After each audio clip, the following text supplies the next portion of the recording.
예레미야는 하나님 앞에 간절히 중보 기도했어요. 그런데 오늘 본장에 오니까 하나님께서 지난주도 그렇고 기도하지 말아라, 나 안 들어, 기도할 필요 없어, 이렇게 말씀을 해요. 그래도 예레미야가 간절히 기도했습니다. 그랬더니 1장에서 갑작스럽게 위대한 두 인물이 등장돼요. 그게 모세와 사무엘이라고 하는 인물을 하나님께서 거명하시면서, 그러면 왜 하나님이 갑작스럽게 이 두 사람의 이름을 호출했을까?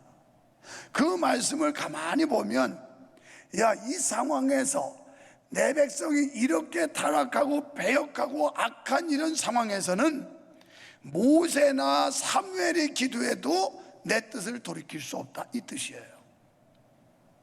그러니까 하나님이 결심하시고 결정한 상황을 바꿀 자가 없다는 거예요. 그럼 모세와 사무엘은 어떤 사람? 하나님의 말씀을 가지고 백성을 잘 인도했던 지도자입니다.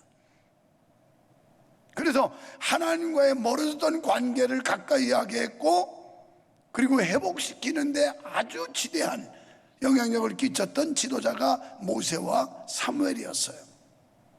그런데 이 방국에, 이 마당에 그 두 훌륭한 인물이 와서 내게 기도해도 내가 듣지 않는다, 이거예요. 얼마나 매정하고 박절한 말씀입니까? 그러니까 하나님이 굳혀주신 이 계획을 돌이키지 않는다는 거예요. 지금 예레미야는 간절히 중보 기도하고 있어요. 하나님의 대답은, 네가 열심히 중보 기도하지만 중보 기도를 받는 그 대상들, 이들이 변하지 않는 한 내 기도는 응답되지 않는다, 내 심판은 거둘 수 없다, 이 뜻이에요. 그러니까 여러분이 여러분의 자녀들, 무슨 부모, 형제, 이들을 위해서 간절히 중보 기도하지만 그들이 죄를 깨닫고 돌아서지 않는 한 하나님께서는 그들을 향한 심판을 거두지 않는다, 이 뜻이에요. 이 말은 또 다른 말로 회개가 없는 용서가 없고 회개 없이는 구원도 없다는 말이에요. 내가 상대를 위해서 하나님 앞에 호소하지만 그가 하나님 앞에 철저하게 회개하지 아니하면 하나님은 구원도 영생도 줄 수 없다라는 거예요. 이 말씀은, 그러니까 거듭된 하나님의 경고를 무시하고 자행자지하는 인생들에게는 주위에서 아무리 힘차게 기도해 준다 해도 하나님의 뜻을 돌이킬 수가 없다, 이런 말입니다. 예레미야는 유다의 사죄를 위해 14장 7절로 9절, 13절, 19절로 21절에서 3번이나 중보 기도한 그런 일이 있었습니다. 하지만 하나님의 응답은 뭐냐? No, never. 절대 안 돼, 이 뜻이에요. No, never.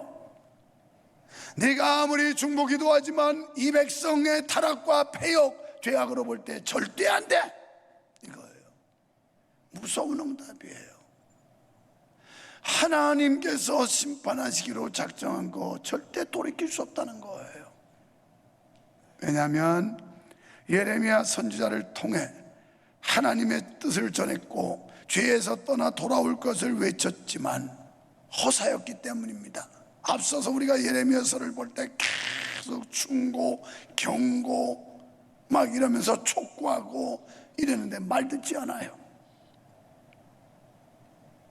후일에 에스겔은 에스겔 14장 14절에서 이런 말씀을 해요. 노아, 다니엘, 욥이 간구할지라도 지은 죄에 대한 하나님의 심판은 어쩔 수 없다. 그러면서 그들은 자기들의 공의로 말미암아 자기의 생명만 건지리라. 이 말씀은 죄를 미워하시는 하나님의 공의의 속성이 얼마만큼 엄중하고 단호한지를 단적으로 보여주고 있는 겁니다.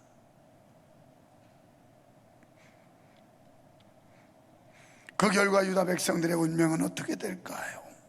2절 말씀대로 사망과 칼과 기근과 포로의 운명이 되고 맙니다. 그 이유가 무엇일까요? 6절에서 말씀합니다.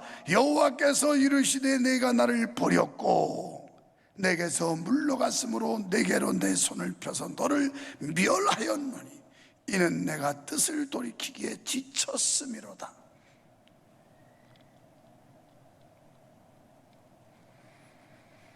출애굽의 은총을 베푸신 하나님을 버리고 가증한 우상을 따랐기 때문이었습니다.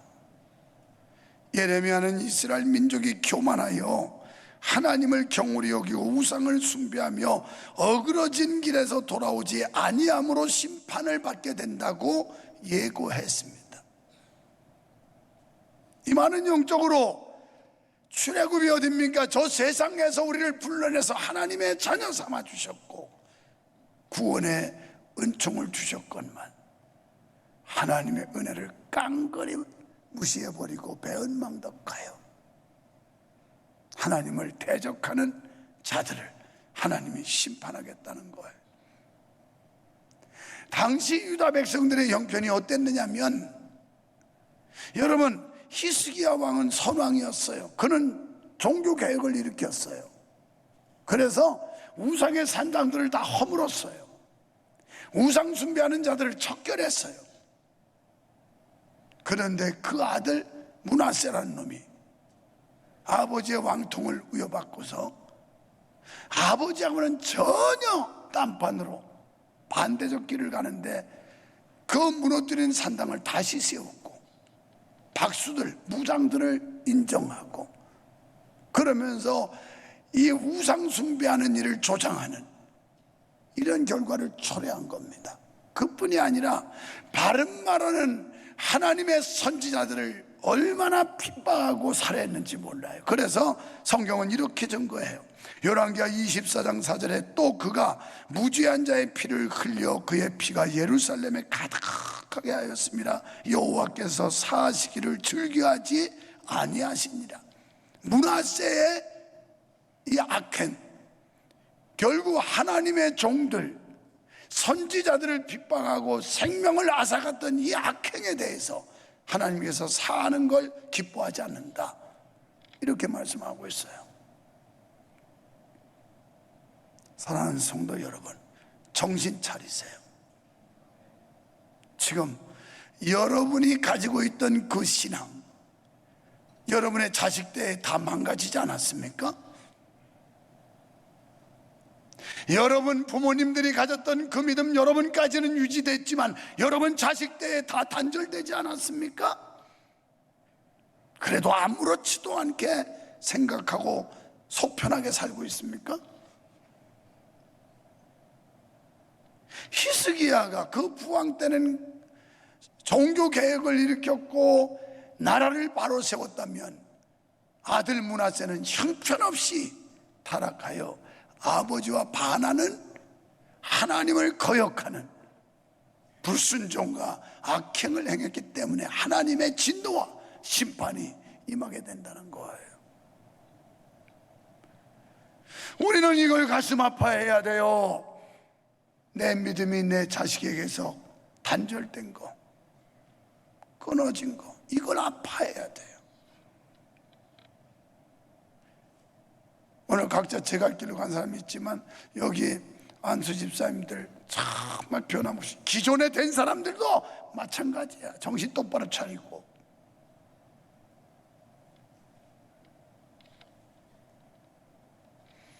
우리 이제 절 장로님이 우리 교회 개척 때부터 와가지고 글쎄요 34년인가 5년 만에 지난번에 장로장 입혔어요. 거기는 수시로 자기 아파트를 빌려줬다 찾았다, 교회 건축하는데 돈이 없어가지고, 그때는 아무리 땅덩어리가 교회가 커도 담보가치로 인정되지 않기 때문에 자기 아파트를 빌려주고 또 아파트 옮겨갈 때는 또 찾아가고, 이 일을 여러 차례 반복했어도 이제 장로 됐어요. 그랬더니 연로하신 그 아버지 장로님이, 이분이 어지럽고 이제 기력이 약해서 임직시, 영광스러운 임직시에 오시진 못했지만 이제 여한이 없다고, 우리 아들 장로 장립 받는다니 이제는 더 이상 여한이 없고 천국 가도 여한이 없다. 이게 제대로 된 부모예요. 자식 새끼들이 믿음 다 팔아먹었는데도 아무렇지도 않게 당당하게 뻣뻣하게 뻔뻔하게. 우리 정신 차려야 돼요. 이렇게 태평하게 있을 때가 아니에요. 그 연로하신 장로님이 감격하면서 이제는 내가 하나님 앞에 가도 여한이 없다고. 이걸 귀히 여길 줄 아는 게 진짜 구원이 있고 영생이지. 세상으로 출세하고 무슨 진급하고 명예 얻은 것만 대단한 줄 알고 그 영혼은 죽었는데 아무렇지도 않다. 가슴 아픈 일이에요. 이처럼 배은망덕한 자들에게 하나님은 참고 또 참고 참으셨어요. 우리를 향하여, 여러분을 향하여 하나님은 지금도 참고 참고 또 참으셨어요. 유다 백성들을 향하여 그렇게 참고 참고 참았어요.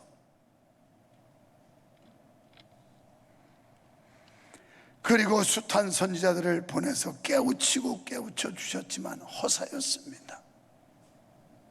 오늘날도 강단에서 하나님의 말씀이 선포되면서 우리에게 외치고 깨우쳐 주지만 무감각으로 무덤덤으로 받아들이는 영혼들, 마치 예레미야 시대에 유다 백성들과 다를 바가 없는 거죠.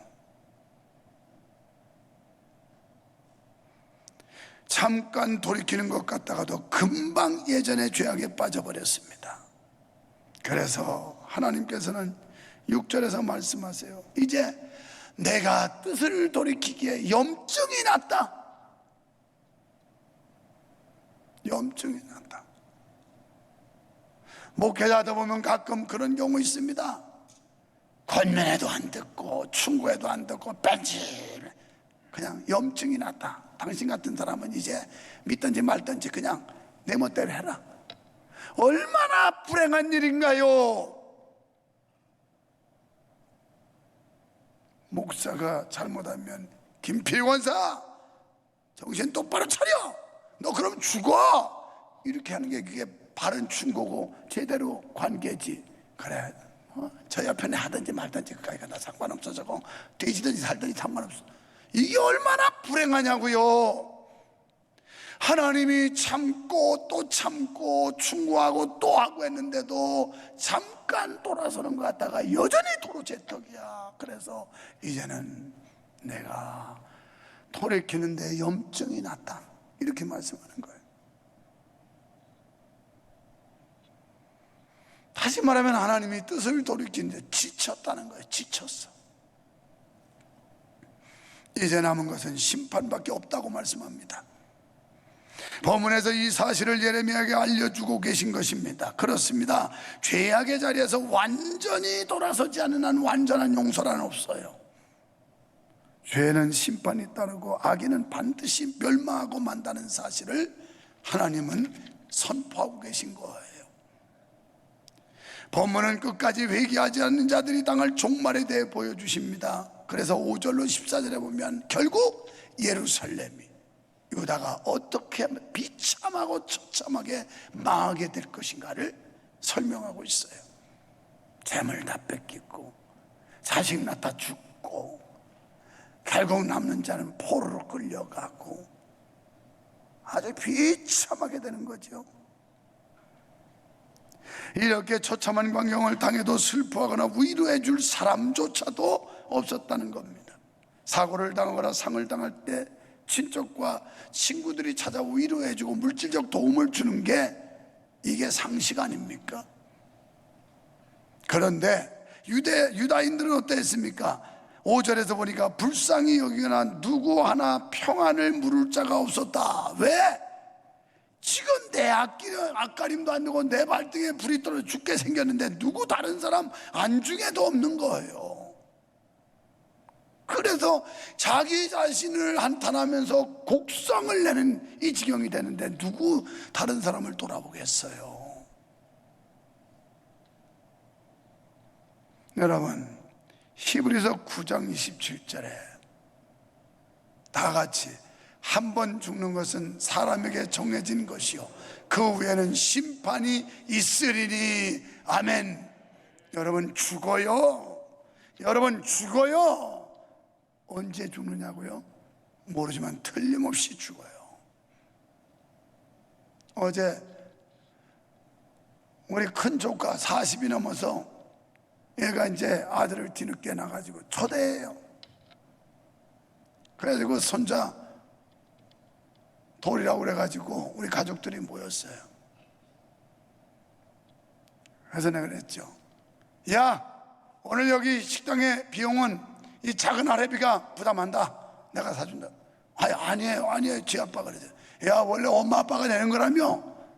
근데 네 엄마 아빠보다는 내가 좀 나니까 내가 내마. 그랬어요. 내가 줘봤자 그거 뭐 축하금 몇십만 원 주면 끝이지 밥값만큼 들어가겠어요? 우리 형제들 그 형님 장로, 동생 장로 뭐 전부 모여서 같은 테이블에서 이야기하는데 무슨 75세에 죽은 사람 얘기를 하길래 그러지. 맞아, 그치. 75세면 괜찮다. 우리 장로님은 65세에 세상 떴어. 그래요? 누가요? 우리 정재현 장로님. 암병으로요? 아니야. 천국 가기 2주 전에 예배하고 갑자기 쓰러져서 가보니까 대동맥 꼬여서 막히고 그거 수술하고 경과도 좋았고 수술도 성공적이었는데 회복하면서 이상하게 하나님이 때가 다 되는데 불러가셨어.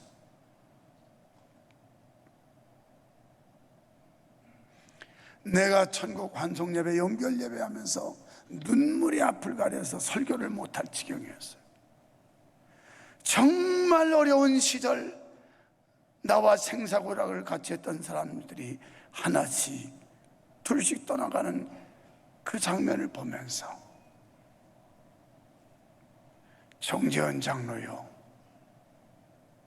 그대가 이 성전에서 마지막 영결식을 받고 싶어서 성전을 허물지 않았는가 보. 저 옆에 있는 성전 건축할 때 돈 없어서 부도난 것처럼 못 칠 때, 자기들도 어렵지만 눈비 비바람 막을 수 없을 때 자기들이 몇 천만 원 빚내가지고 아이미눔 샤시킨 예배당이 저 예배당이라고요. 그래 내가 어찌 있겠어요? 어찌 눈물이 앞을 가리지 않겠냐고요. 건성으로 믿다 가는 것도 아니고 정말 피와 땀을 함께 나눴던 동지들, 김석준 장로, 정재현 장로 하나씩 둘씩 내 곁을 떠날 때 내가 얼마나 마음이 메어지는 것 같은지 몰라요.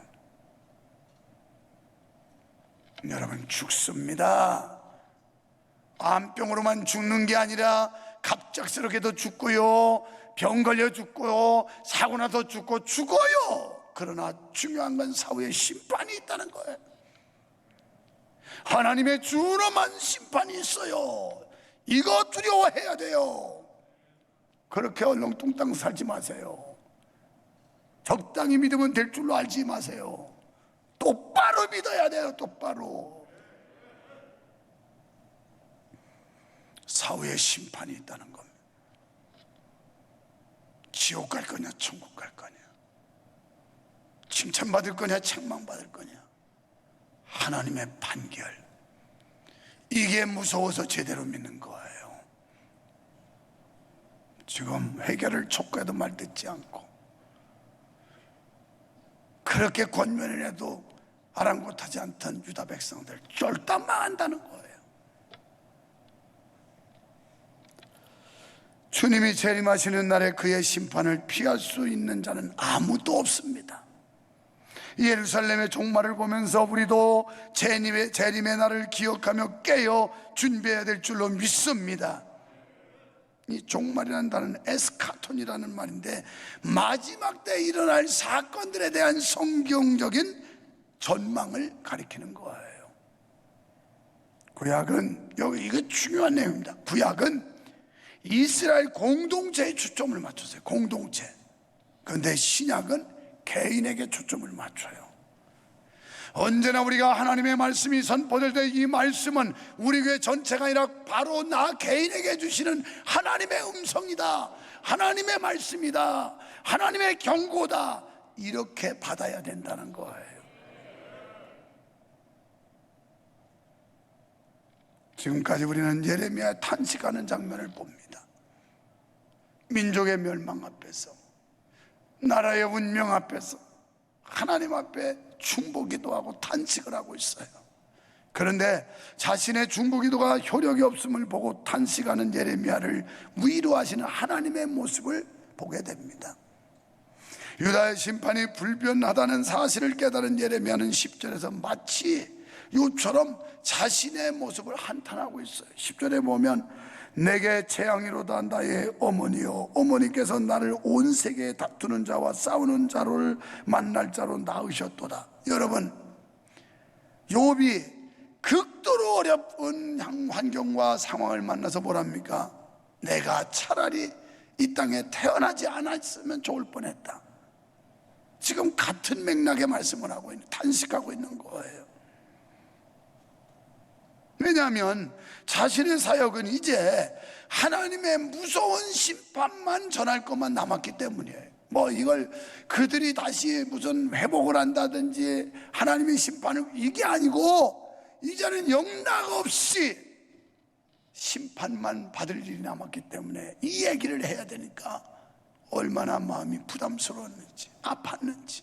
좋은 얘기도 시원찮은데 이 불길한, 불행한 이런 메시지를 전해야 되니까 얼마나 힘들었는지. 조국의 함락을 외치고 동족의 멸망을 전하는 일은 참으로 마음이 무겁고 괴로운 고난의 사역이었기 때문입니다. 이 설교는 지금부터 한 달도 훨씬 전에 작성된 말씀이에요. 그러다가 가정의 달 여러 가지 제목 설교를 몇 개 하는 바람에 지금 늦춰진 거예요.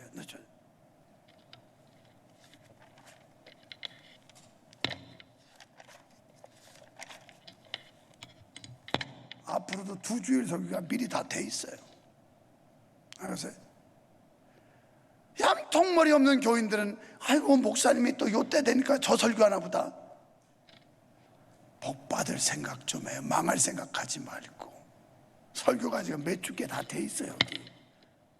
내가 손으로 다, 나는 컴퓨터를 못하는 사람이라서 다르겠어. 여러분, 주의 음성으로 들으시기 바랍니다. 주님의 준엄한 말씀으로 들려지시기를 축원합니다. 인간 유목사의 말이 아니라 하나님의 말씀으로 들려지기를 축원합니다. 그래야 살아요.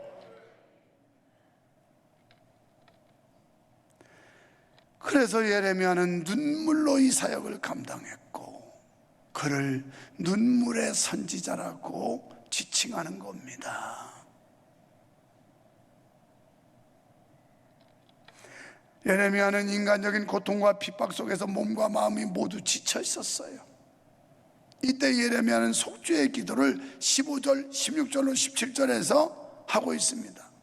비록 선지자일지라도 이처럼 나약한 기도를 할 수가 있어요. 목사인 저도 사람이기 때문에 나약함에 빠질 수 있어요. 그러나 하나님은 그의 애절한 기도를 들으셨어요. 하나님은 아브라함과 야곱에게 속히 응답하신 것처럼 예레미야에게도 응답을 하십니다. 그게 11절에 네가 복을 얻게 할 것이며 대적을 누를 것이며 19절에 존귀하게 되고 20절에 견고하게 할 것이며 21절에 모든 위경에서 안전을 누릴 것이다. 이 말씀은 낙심해 있던 예레미야에게 큰 힘이 되었습니다. 그렇습니다. 하나님께서는 사명자를 반드시 위로하시고 격려하시는 줄로 믿습니다.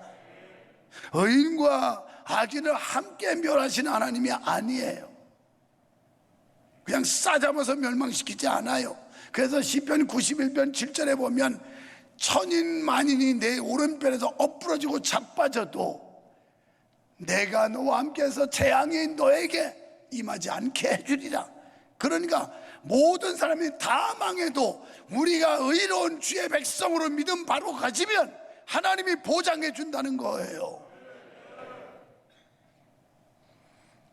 마치 대홍수 속에서 노아의 가정을 구원하셨듯이, 유황불의 심판에서도 노새 가정을 구원하셨듯이, 사자굴에 들어갔던 다니엘을 끄집어내듯이 하나님이 의로운 자, 하나님을 두려워하고 여호와를 경외하는 하나님의 백성을 어떤 지경에서도 끌어올리시고 지켜주신다는 거예요.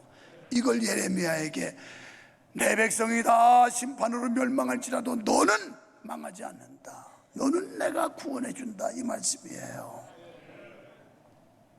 하나님은 반드시 의인을 찾아가시고 성도를 기억하사 위로하시고 구원해 주시는 줄 믿습니다. 우리가 약할 때 위로하시고 낙심할 때 용기 주시며 불가능할 때 가능케 하심을 믿습니다. 환난 중에도 믿음으로 승리하여 평안하게 하시고 사명을 감당할 용기와 믿음을 주시는 줄로 믿습니다. 오늘 이 자리에 탄식하시는 분들 계시면 하나님의 위로가 여러분과 함께 하시기를 축원합니다.